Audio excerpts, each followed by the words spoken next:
What sir was asking about your trekking experience, do you think that this rising culture of trekking and more people going on treks, is it a responsible tourism? So I think the key here is the golden mean, which is ecotourism.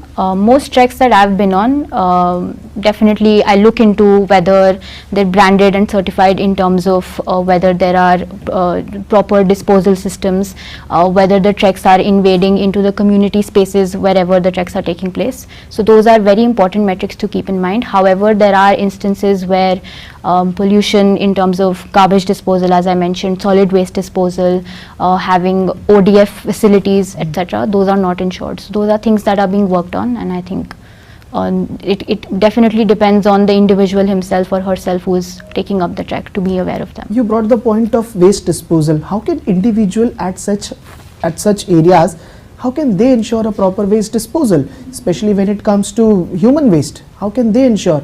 And that is where the point of not being a responsible form of the tourism, these trek companies, how do you ensure that? So I think there are three parts to the question. The first one being general waste disposal. General waste disposal, it is as simple as carrying a bag with you to ensure that you're not littering around when it comes to water bottles, etc. The second thing is when it comes to human waste disposal, before starting the trek, it is always important to plan. If you don't plan, if you plan to fail, that is when you don't plan. So you need to keep all of those contingencies in mind before you start, and that is why the onus comes on the individual himself or herself. Sir. Okay. So your name has surname Aurora. Yes. And that brings the similarity with the phenomena of aurora, which we observe in the sky.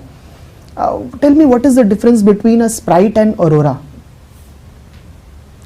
Sir, I am not aware of the sprite phenomenon, but if I was allowed to make a guess. Yes, please. Are they the red lights that glitter across the sky? Yes, sir. Sir, I don't know the difference per se. Okay, but no worries, no worries.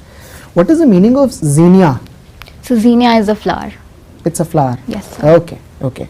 And how do you justify your name?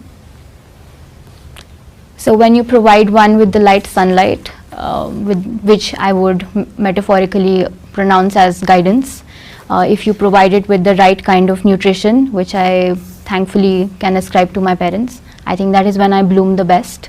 And once I bloom, I ensure that the people around me, aesthetically and otherwise, economically, for example, are taken care of. So that smile is the currency of zinnia.